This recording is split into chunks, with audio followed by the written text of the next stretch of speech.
Sebuah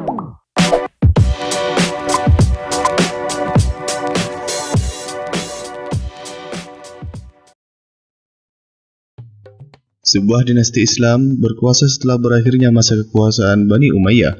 Dinasti itu bernama Abbasiyah dan kekuasaannya berlangsung dalam rentang waktu yang lama.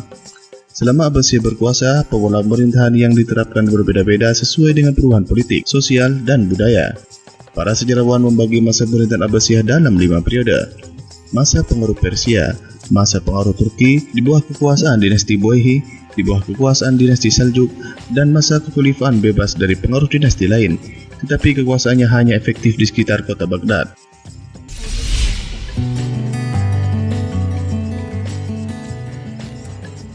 Dinasti ini disebut Abbasiyah karena para pendiri dan penguasanya adalah keturunan Al-Abbas, paman Nabi Muhammad SAW. Sejak lama keluarga Nabi Muhammad SAW termasuk Bani Abbas menuntut kepemimpinan Islam berada di tangan mereka, karena mereka adalah keluarga terdekat dari Muhammad SAW. Tuntutan itu lalu menjelma menjadi gerakan perlawanan ketika Bani Umayyah naik tahta dengan mengalahkan Ali bin Abi Thalib dan bersikap keras terhadap Bani Hashim.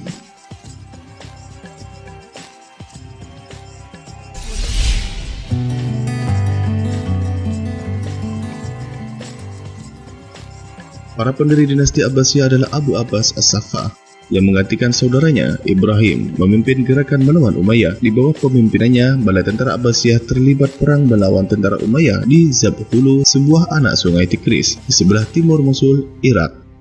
Pihak Abbasiyah berhasil memenangkan perang itu dan terus menuju Syam atau Suriah.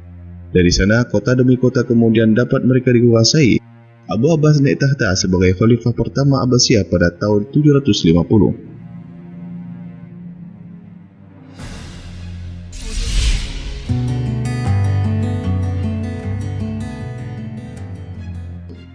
Pengganti Abu Abbas adalah Abu Ja'far Al-Mansur. Dialah sebenarnya membina Abbasiyah menuju kebesaran. Setelah naik tahta, ia bekerja keras menghadapi lawan-lawannya dari Bani Umayyah, Khawarij, dan Syiah. Ia memindahkan ibu kota dari Al-Hashimiyah ke Baghdad. Abu Ja'far juga menertibkan pemerintahan dan membentuk lembaga-lembaga negara. Selain itu, ia menaklukkan daerah-daerah yang sebelumnya membebaskan diri dari kekuasaan Abbasiyah.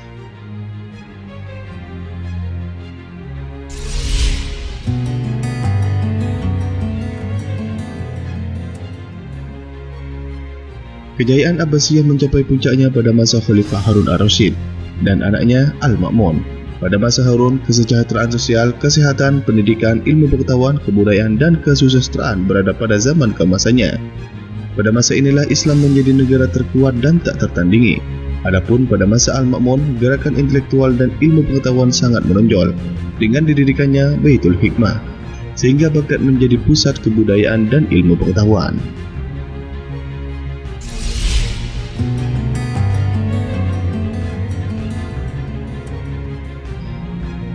Periode pertama dinasti Abbasiyah berlangsung dari masa kekuasaan Abu Abbas sampai Al-Wasik. Pada periode ini, dinasti Abbasiyah mengalami banyak kemajuan dan mencapai masa keemasan. Namun saat kekuasaan Khalifah Al-Mu'tasim, orang-orang Turki yang diberi kesempatan dalam pemerintahan dan ketentaraan mulai mencoba mendominasi dan mempengaruhi kebijakan Khalifah. Untuk menghindari hal itu, Khalifah Al-Wasik memindahkan pusat pemerintahan dari Baghdad ke Samarra.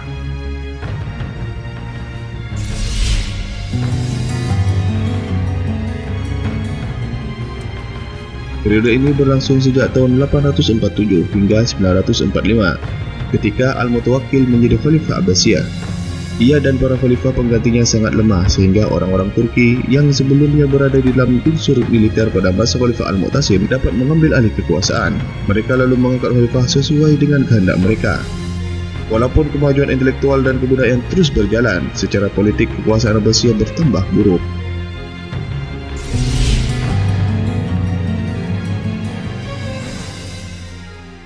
Pada periode ini, Abbasiyah berada di bawah kekuasaan dinasti Buayhi.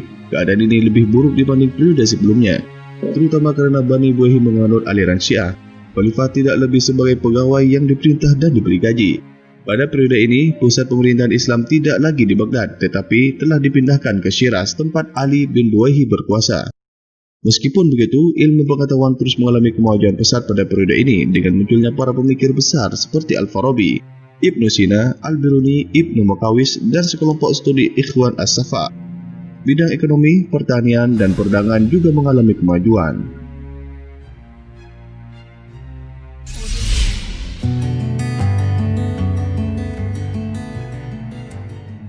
Periode ini ditandai oleh kekuasaan Bani Saljuk yang berhasil melumpuhkan Bani Buwayhi atas pemerintahan Khalifah Abbasiyah. Keadaan Khalifah juga membaik karena kewibawaannya dalam bidang agama kembali setelah beberapa lama dikuasai orang-orang Syiah. Kekuasaan Saljuk kemudian melemah setelah adanya konflik-konflik internal, sementara kekuasaan Khalifah mulai kuat kembali, terutama di dalam negeri Irak.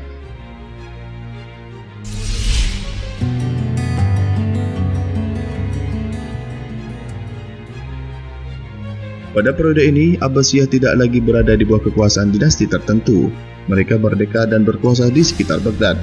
Sempitnya wilayah kekuasaan Khalifah Abbasiyah ini menunjukkan kelemahan politiknya. Pada masa inilah datang tentara Mongol di bawah pimpinan Hulu Khan dan menghancurkan kekuasaan Abbasiyah tanpa perlawanan berarti.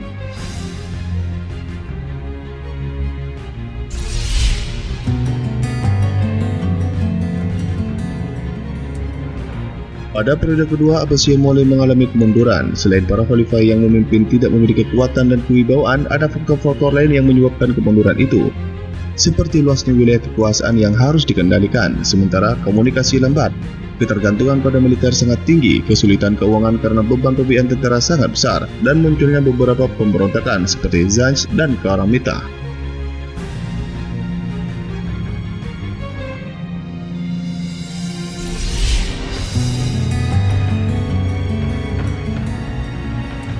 Ada beberapa faktor yang membuat Abbasiyah hancur. Faktor internal yaitu adanya persaingan tak sehat antara beberapa bangsa yang terhimpun di dalamnya, terutama Arab, Persia, dan Turki.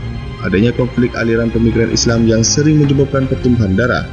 Munculnya dinasti-dinasti kecil yang memerdekakan diri dari kekuasaan pusat di Baghdad, dan kemerosotan ekonomi akibat kemunduran politik. Adapun faktor eksternalnya adalah perang salib yang terjadi dalam beberapa gelombang dan hadirnya tentara Mongol di bawah kepemimpinan Hulagu Khan yang kemudian menguasai kota Baghdad.